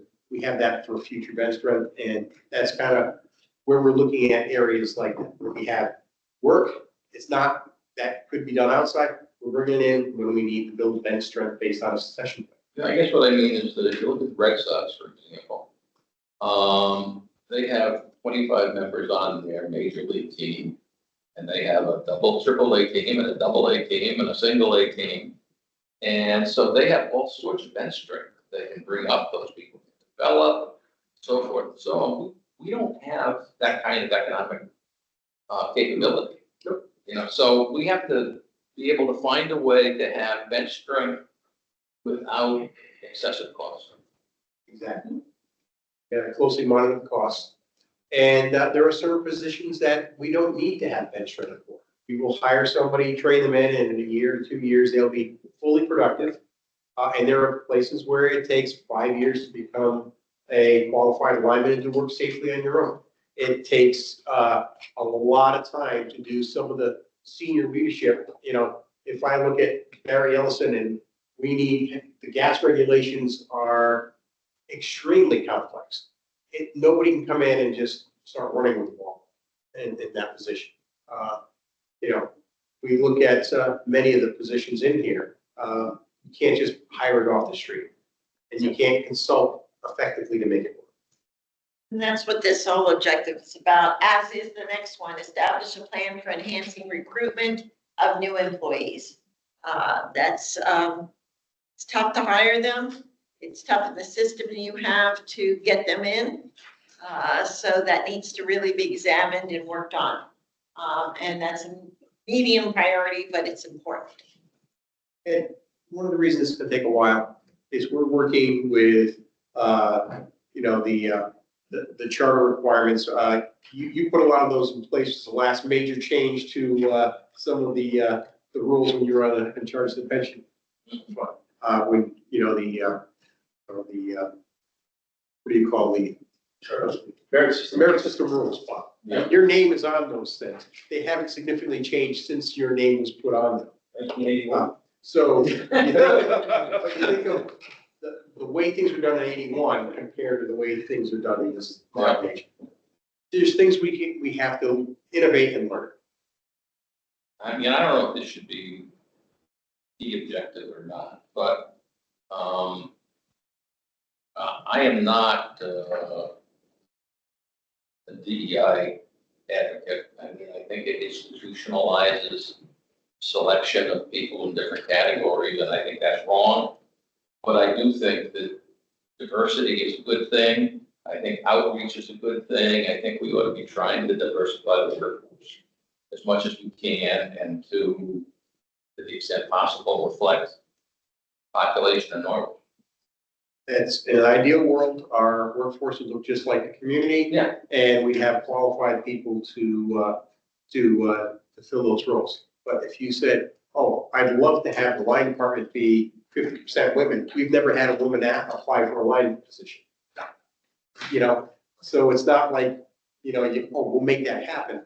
But it's something that we think of every day when we're going through the hiring process, and we are, we're looking at places. We are trying to get people from Norwich to do summer jobs here. Why? Because we're testing them out. One of our key engineers, Jeremiah Kovacic, started off as a summer kid. So if we are getting the community people in as summer kids, there's a good chance that maybe one of them will come back for a future career. And I don't think it's easy, but I do think it ought to be an objective. Well, it is the plan for enhancing the recruitment. And you think that the building a more diverse workforce? Yeah.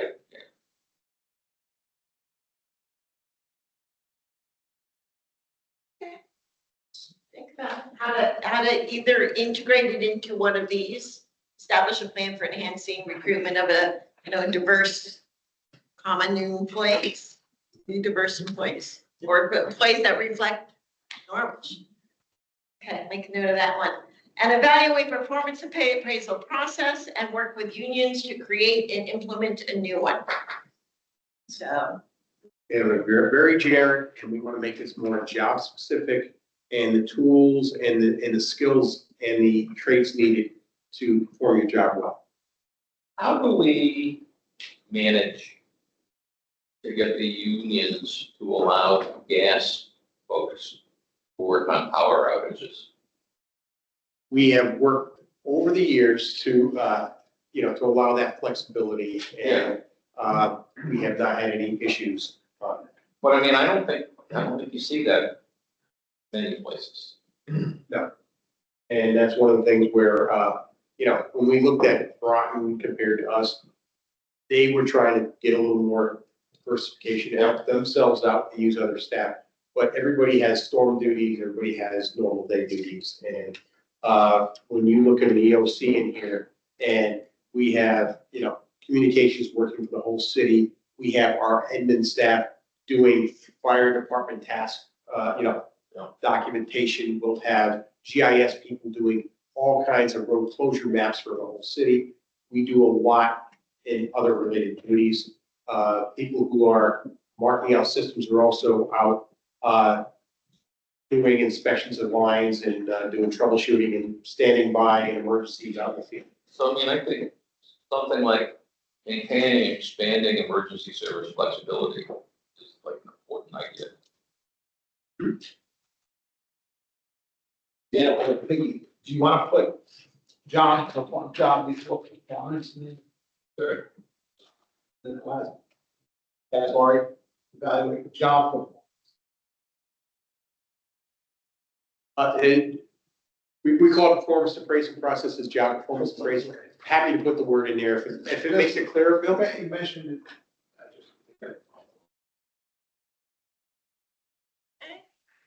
Any other conversation on this one?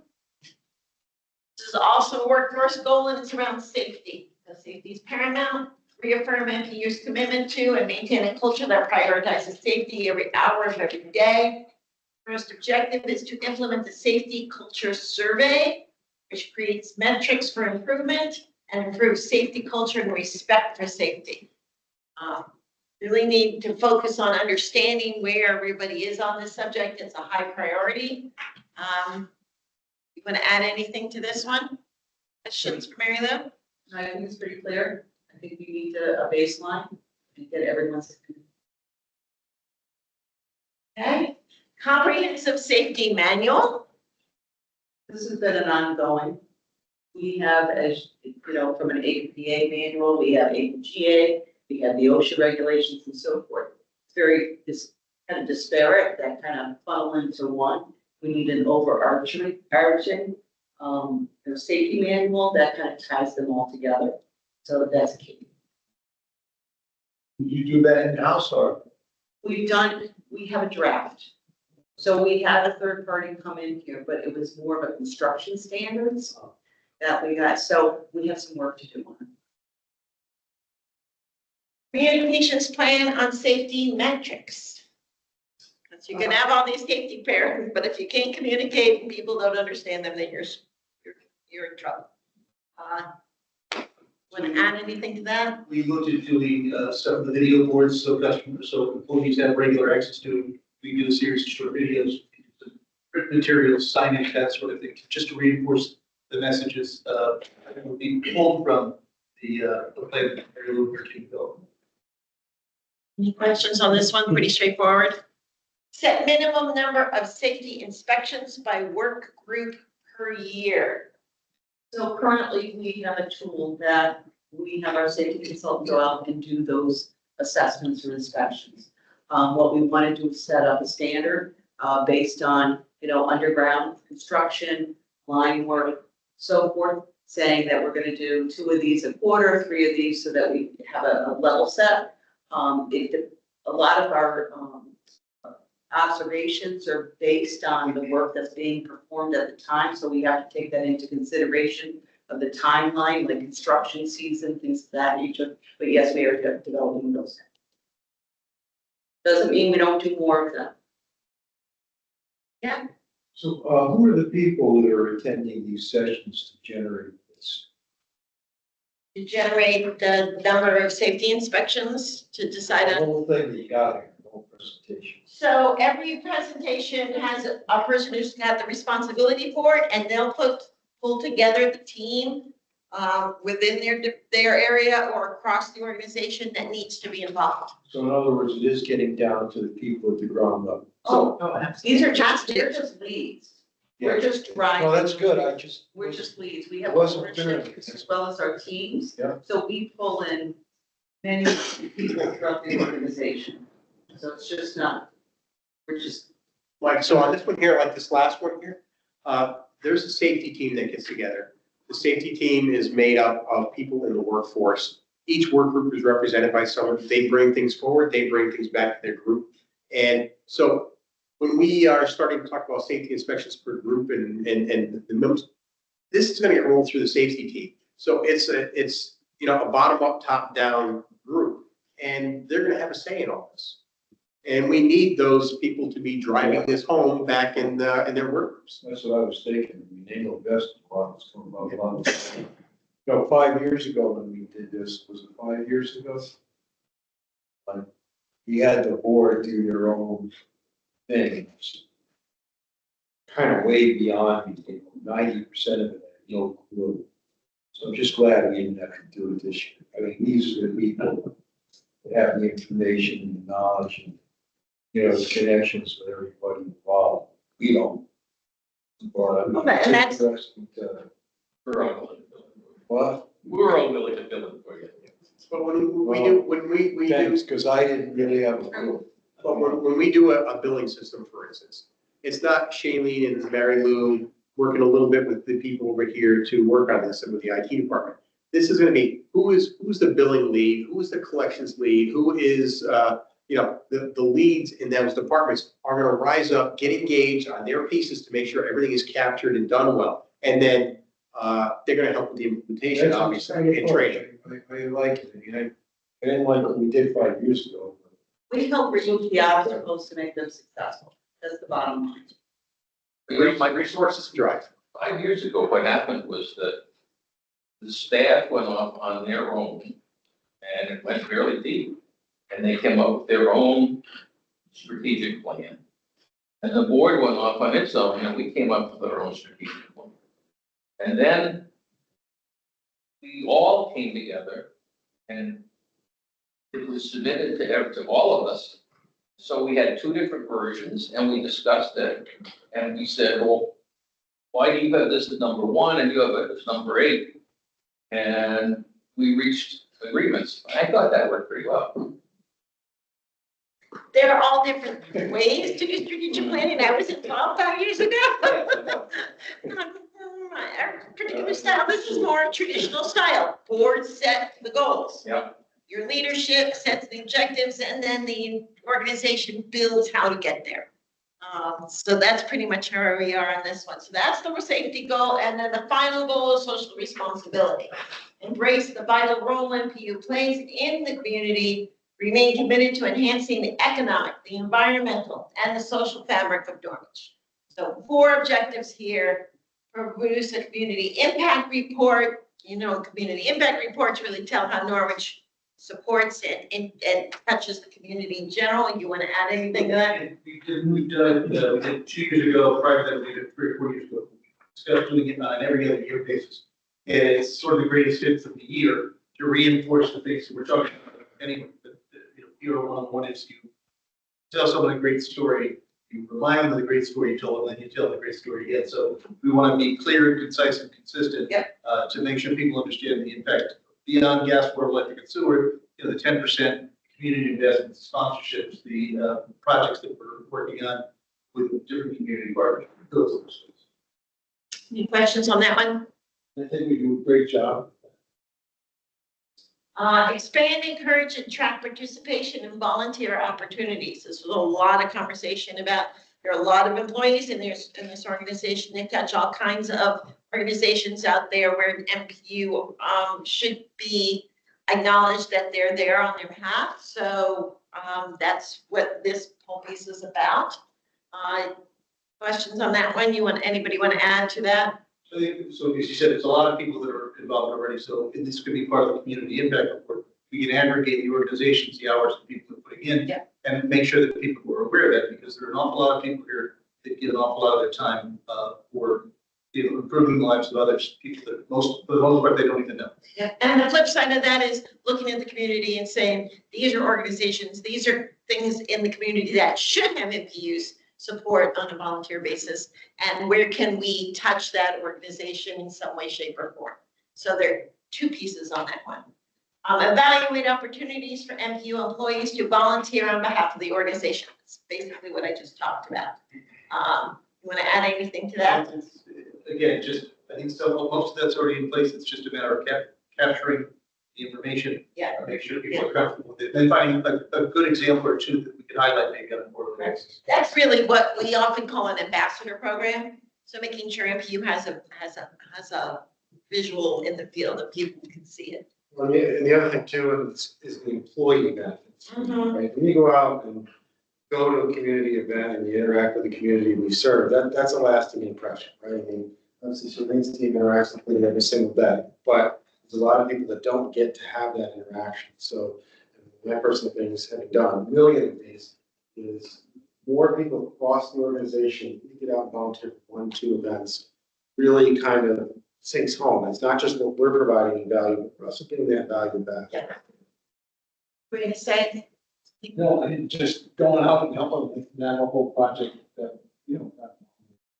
And there's local things like helping out, making sandwiches for the soup kitchen.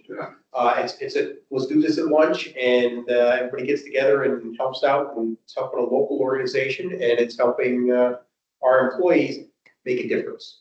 And it really builds culture. Yeah, and the money that's donated from the CSACs. And finally, evaluate and promote opportunities to reduce the carbon footprint internally and externally. So still an eye on that future kind of, we got to protect the planet idea, and think about it both inside and outside the organization. Any questions on any of that? So we've covered all of these areas on your goals you laid out: operations, customer service, fiscal responsibility, economic development, workforce people, workforce safety, and social responsibility. Bob, you're the one who said, what's missing? Yeah.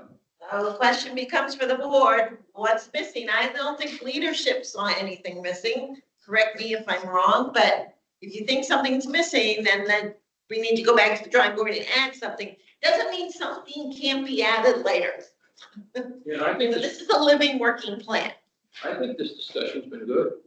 And I mean, I think there are little things that you can add. I mean, I think you took note of them, but, I mean, I don't think we ought to rip it up and start over. That's good.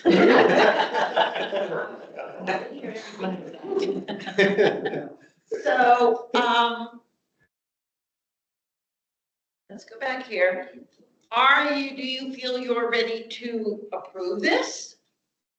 So that they can get to work on all those little lists of things they have to get done in order to make it all happen? It's already almost March, and, it would be great, but you have to be ready. Yeah, what are we gonna change? I mean, it's just it's an organic process. It's gonna, grow now from here. I mean, what would we, I'm not sure what we would change. Anything. I don't see any reason not to, just let's move it along. Where are you? Yeah, I think we can approve the heading of the outline. I don't think we can approve the whole thing until we see the entire outline, with the details underneath it, but I would have no problem approving this. I would agree. Good job. I agree. I agree with you too, Bob. Please. Okay, this doesn't require a vote, Chris, you think, or just a consensus by the board? It's up to the board whether you want to, Why would we not do a vote? I approve I move that we approve this as the framework for the framework, for the the framework for the. strategic plan to move forward. Pending, review of all of the details. I'll second. All right, thank you, Bob, thank you, Bill. All right, I agree. is there any, All right. thank you, Sean. All right, I will forego a discussion phase, we've already had that, I believe, and we'll move on to, for all those in favor, say aye. Aye. Aye, all those opposed, say nay. Is there any abstentions? All right, the framework is approved and move forward henceforth. Thank you so much. It's always a pleasure to work with this Thank you. team particularly. They are passionate about the subject and about what they do in the city. And it's always a pleasure. And thank you, gentlemen. Thank you. Thank you.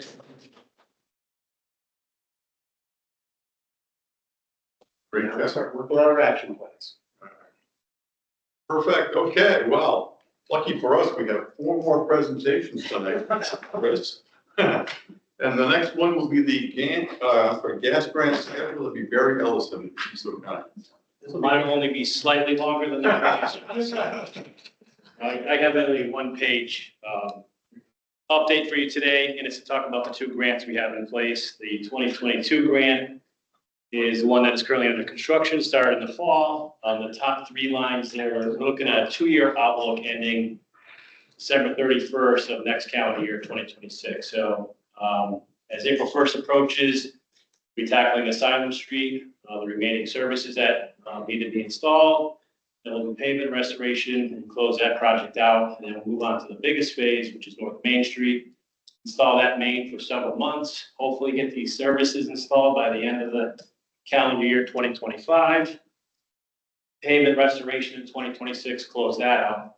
Then the NFA area, we're only going to do a little piece of that this year, and that's when NFA is actually out of school. We're going to do the main work in front of the school just so we limit the disruption to the school buses. And then that work will proceed in earnest in 2026 and close out hopefully in the summer or fall of 2026. The 2023 grant, we're still in environmental review. We sent some follow-up correspondence to the people that review that project. In the Q3 of 25, which is this year, we hope to do the design procurement, then do the actual design toward the end of the year. Did that project next winter, this time probably next year, and then start construction either Q3 or Q4 of 2026, depending on the timing of the ending of the previous grant. We don't want to be working them both simultaneously. It's too much of a stretch, but we will time it so the 2023 grant kicks in as soon as 2022 is over. So we would hope to start on the East Main Street project of the 2023 grant. Chris said earlier today, we don't have any indication that things that were talked about with freezing of funds last month is going to impact this grant. But again, you never know, but the news has been good so far after that first week or two of sort of chaos. So, yeah, that's it. Any questions? These are grants that were done in 2022 and 23, so they're, as Chris said, they're already, they're on the books, they've been, looking forward, so they pull them back, it's pretty bad. I mean, to take grants back that were approved 2 years ago It would look bad. And a lot of the public gas companies are southeast companies. There's many more in the southeast than there is up here, and that seems to be probably more favorably received. And a bipartisan backing for this project. Thank you. Thank you. Thank you, Barry. All right. Next is Matt Ross with the update on the wastewater treatment plant upgrade. All right. Yeah, sure. Yeah, absolutely. Okay, nice to see you all again. So we did get some aerial shots on Lake last month. This is from last Friday. Looking south toward the Thames River, where the plant primarily discharges. And I thought it may be beneficial just to kind of annotate it this time. So we'll see all these a little closer quickly, but we think of sludge storage coming very close to commissioning. Secondary clarifier 2 is effectively a round wall complete and filling the tank now for water testing.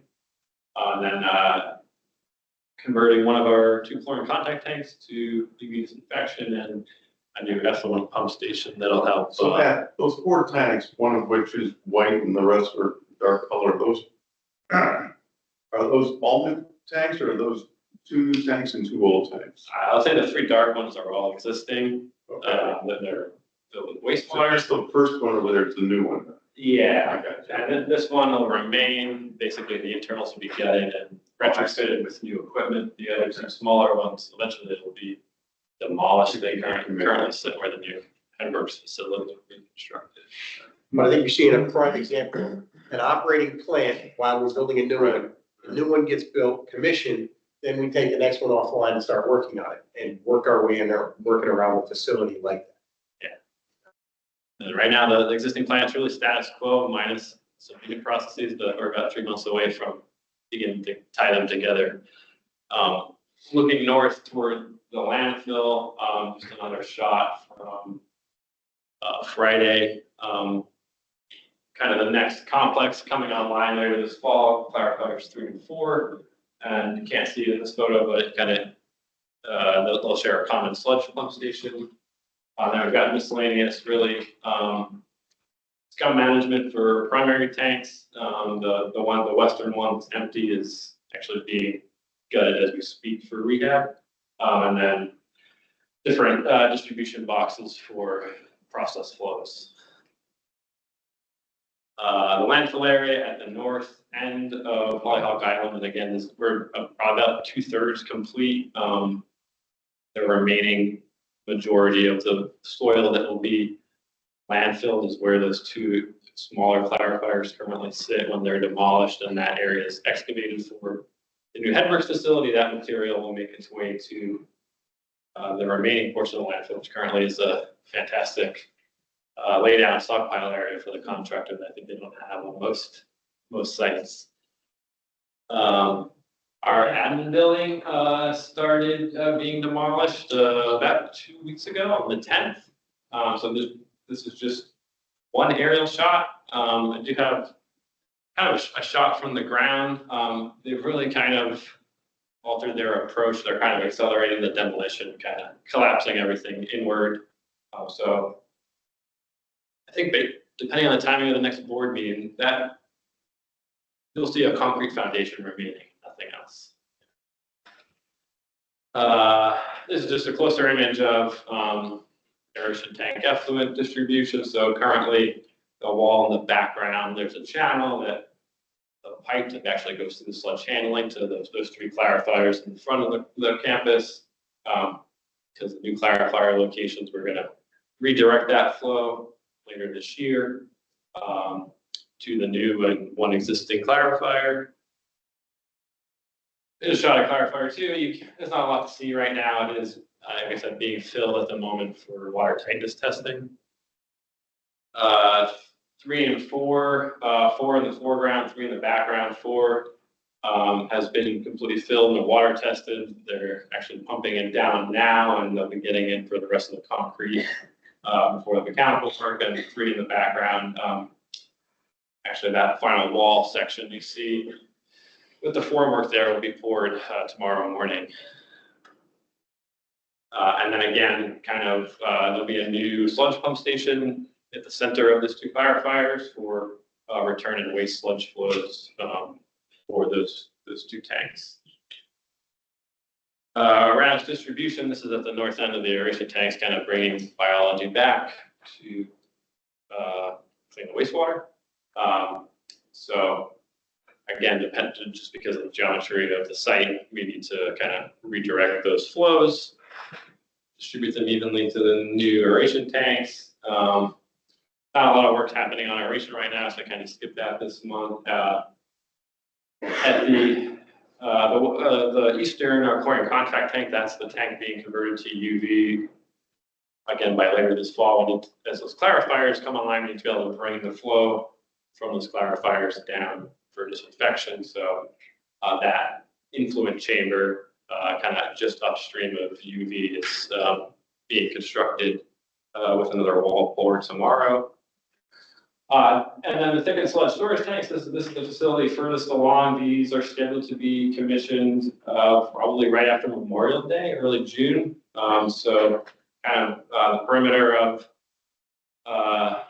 what was previously a very substantial excavation with timber lagging. That's all being removed right now, kind of around the backside of the facility. They're actually beginning to backfill, and then we've actually got our first eyes inside what will be a new pump gallery for those tanks. And the masons and others are in there now putting on waterproofing insulation, and that stairwell will get enclosed too before all the process equipment comes in. And then just a quick look ahead. This has really not changed significantly since we looked at it the past few months. Again, the admin demolition will be completed next month, and then they'll proceed with construction of both the new admin, but also our new laboratory. We've turned over the first primary settling tank to the contractor this month, and they're, like I said, they're currently removing all the existing mechanicals for upgrade. Aeration tank 2 has kind of been fallback work, but probably this spring we'll see them actually begin constructing the new internal walls. And then of course that a distribution box is a must to be able to send flow to the new clarifiers. 2 of which, number 3 and 4, will come online probably late Q3, early Q4 this year. And that's where you see some of these facilities just kind of line up, I guess schedule-wise, because they're just can't operate one without the other kind of thing. Not a tremendous amount happening in sludge handling right now. Our RET rehab was completed in January. As thickened sludge comes online early this summer, our Bell filter press will be slated for demolition. Actually, I say demolition, but the contractor has a buyer for that equipment. And then UV disinfection will come online late next summer. It's a pretty big effort to construct that facility, and the effluent pump station they're working on, but likely won't be commissioned until probably later next year. I think that's it for the plant. If you have any questions? So they pour concrete, I think I've asked this before, they pour concrete year round? Yes. Yeah, there's gotta be some temperature limit where they can't, but it's like, what, 0? I don't even know if that's the case. So they use portable glycol heaters. It's an approved cold weather concreting plan through American Concrete Institute. They actually run, I can show you some photos next time, but actually, there's actually very small diameter glycol tubing being run through all the reinforcing and formwork, with actually instrumentation that monitors the curing temperature of the concrete. And so they circulate glycol after the concrete is poured to maintain temperature. Temperature and also cure. And they'll also blanket, some of the photos you see kind of slabs just covered in heavy blanketing to protect the concrete. Yeah. So right now, are we ahead of schedule or behind schedule? And are we better off or worse off in terms of budget? Right now, we are on schedule. There have been early discussions about what we anticipate to be an extension at some point, and actually, a lot of that was driven by that large clarifier complex. All the soil in that area was heavily lead contaminated and needed to be treated in situ, basically in place before it's exported to the landfill. And that just over the summer, it became a very tedious process and took a lot longer than anticipated. That same condition exists at the two small clarifiers where headworks would be constructed. So there's recognition that at some point we may go beyond October 2027, but kind of the team has agreed at this point we're too early to kind of commit to any extensions. And I think the nice thing is there's also commitment from contractor, engineer, and NPU to kind of work together to try to find opportunities to improve schedule before we extend it. Cost-wise, we're currently about 1.3 million below the contract value, and that's a result of some value engineering the contractor did at the very start of the projects. Thank you. I don't even know how to truck the waste off site. Lucky the landfill. Yes, that saved the project a lot of cost, yeah. Okay, anybody else have anything else for Matt? All right, thank you, Matt. I got two quick slides on this. I don't think maybe there's a separate piece. Okay.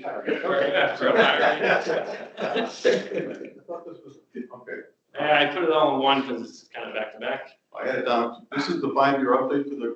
Yes, yeah. Okay, I thought I had Larry down for that, that's all.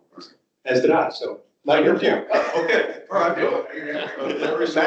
Matt will continue with the presentation. This will be quick. So we currently have a combined sewer overflow long-term control plan. If you don't know what any of that means, please stop me. This plan, again, like some of the other documents we were talking about, is a living dynamic document. Hence the fact that the state requires us to update it and resubmit it on a 5-year recurring cycle. What the plan really does is it sets a roadmap over the next 20 years for projects and scheduling of those projects to reduce CSOs to what the current commitment between FPU and the state is to a 2-year level of control, meaning any storm equal to or less than a 2-year design storm, we would be able to capture and treat with no combined sewer overflow discharges to the environment. The most recent version we submitted to I wasn't here at the time, Larry submitted to the state in June of 2020. So I guess we kicked off the conversation probably last summer, and last fall we met with the state, with our consultant for the effort to discuss the update. And I think as of this afternoon, I think we're very close to having approval for at least the scope of the proposed update. So what that would look like is a flow monitoring program through the spring and summer to remeter our collection system. CDM, who we'll be working with, will then take that data in parallel with any capital improvements that we've implemented. Certainly there have been some substantial ones in Greenville, for instance, since the last long-term control plan update in 2020. Kind of recalibrate and redevelop the model, and then rather than kind of committing to the plan that was submitted in 2020. We'll kind of refresh all those alternatives. In some cases, we hope some of the proposed projects are reduced in size because of improvements we've been making in the system. But ultimately, we'll define a new 20-year roadmap to control CSOs. That includes a financial capability assessment to make sure that what we're committing to is affordable for NPU and the city. And then kind of the culminating deliverable is a report that gives us a very good roadmap for controlling CSOs, and then really kind of goes hand in hand with our asset management capital improvement plan for the sewer system. And this will unfold probably over the next 18 months. It's a long effort. All right, so you said you met with them recently and went, or gave them, where we're at. Are they okay with, are they putting are we in conflict with the state on this? No, this plan is what Larry was referring to. We actually asked for this conversation, to be perfectly honest. This plan was first developed starting in 16, submitted in 18. They had some comments on it. We addressed the comments in 2020. COVID hit, and we've never received approval on the plan that they have now. We're actually acting off of a plan developed in 2010, submitted in 12, approved in 14 by a different company, Black and Veatch.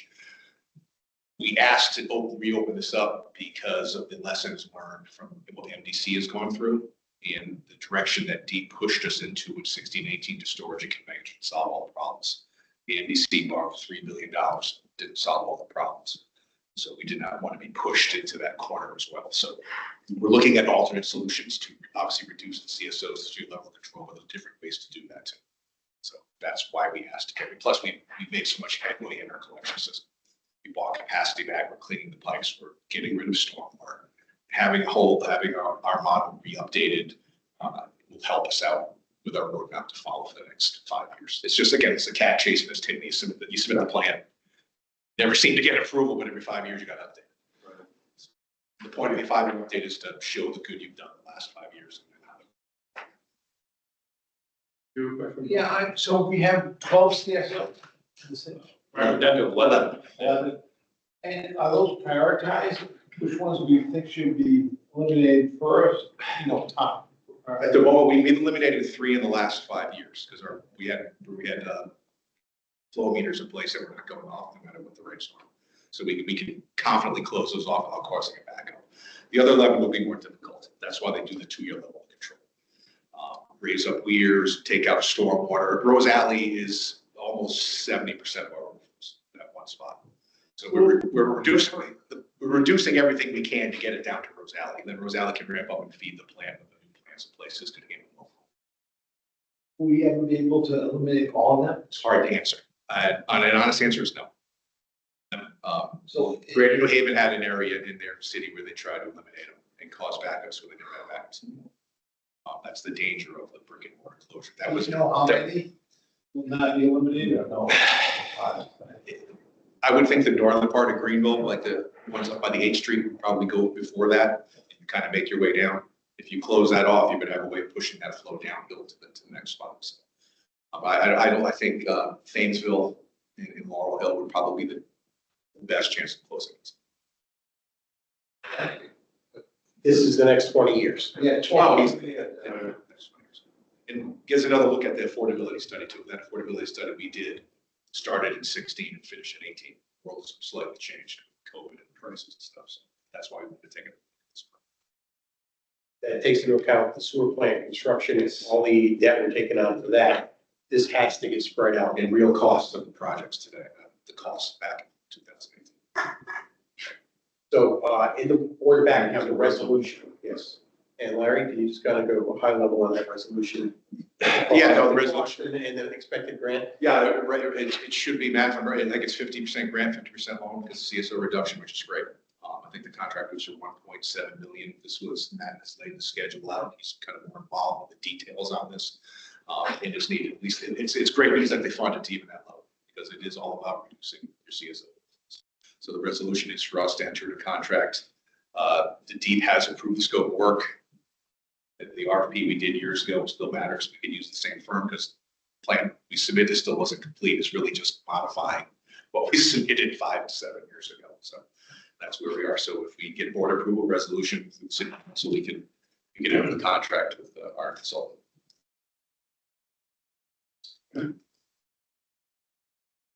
Questions on the resolution? Okay. All right, good. All right, thanks, Larry. Thanks, Matt. All right, and last but not least, the cash management policy, and that is Laura. Everyone has a copy of that.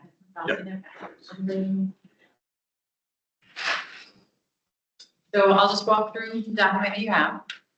So as I said earlier, the cash management policy is developed as our first step in the process of our electric bond rating. So the purpose of the policy is to establish our guidelines for control of the funds managed by NPU. We started with the definitions of all of the terms that are in the policy. So all of the terms that we use for the calculations. The bank account management, so that falls under city charter. So again, codifying what we're already doing, which is all of our accounts are held by the treasurer and all the banking activity is managed with the approval of the treasurer's office. The next section is a cash management strategy. We have been working with the KPIs or the targets of 180 days cash on hand for operating, 180 days for the PGA, for the PPA and the rate stabilization fund, 90 days each for a combined total of that 180 days. We do also talk about reserves in this policy. The policy refers to our debt management policy that controls all of the process around our debt service reserves, but this does also outline the process that we would use for any additional reserves that we choose to establish as we move forward.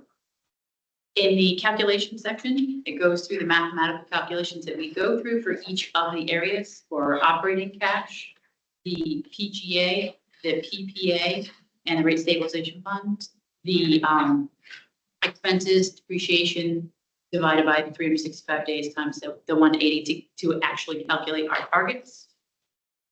And then, So when you talk about the rate stabilization, when you guys see that one? yes. So again, the debt management policy talks about the debt service reserve funds that are already established. So it refers to that other policy within this policy because you already have gone through that process. And then the final part of the policy is our periodic review. We report to the board monthly on our financials. Behind those financials are a lot of analysis as to where we are currently with cash, what our forecasts are. And as we go through that process, should we ever see a point where we are forecasting that we're going to fall below the minimum, we would put together a plan. It would be reviewed and approved by the general manager with the expectation that we would, the plan would resolve that shortfall within 12 to 24 months. It would be based on the needs and requirements of the specific fund that has the shortfall and where we are at that time. Any questions on the policy? I know that you've had some time to review it. The Finance and Audit Committee had it was distributed earlier this month. That sounds good, thank you. Okay, all right. Thank you, Laura. All right, well, that brings us to agenda item 6. We have 2 votes based on the last 2 presentations that you heard. The first one is the long-term control plan. There's a resolution in your package, I believe is for $2 million. Implement the plan, which Larry and Matt discussed. So if you've no questions, I'll entertain a motion to approve the resolution. Thank you, Bill. 1 second. And Bob, the second. Second. Thank you. John, the second or third, if you want to score it. Is there any discussion on the resolution? All right, hearing none, all those in favor say aye. Aye. All those opposed say nay. Are there any abstentions? All right, the motion carries. Very well. And lastly, we have a vote on the cash management policy, which we just heard from I will entertain a motion, if you would be so kind. I'll make a motion to accept the funds. Cash management. funds. Thank you, Michael. I have a second. I'll second it. John is a second, there's a first and a second. Is there any discussion concerning the cash management policy? All right. Hearing none, all those in favor, say aye. Aye. All those opposed, say nay. Aye. Any abstention? All right, the motion carries. Both motions were approved. Brings us to executive session. Chris, who would you like to stay behind? All right, senior team and Larry. Okay. I have to ask for a motion to go into executive session. Thank you, Bob. All right, all those in favor of going into executive session, say aye. Aye. All opposed, say nay. Thank you so much. All right, motion carries. We're in executive session. Obligated to say that going into executive session to discuss confidential, trade secret, and commercially valuable, confidential, proprietary information not subject to inspection and public disclosures pursuant to section 12105 and 7232A of the Connecticut General Statutes. This information is commercially valuable, confidential, proprietary, and not subject to public disclosure pursuant to Public Act 98-12, and to discuss personnel matters of employee or employees and or a public official pursuant to Chapter 14, Section 1206A of the Connecticut General Statutes. With that, we're in executive session. So we have to stop Stop the recording recording. and let's keep a shot on. Yep. And I can lock this so no one else can join.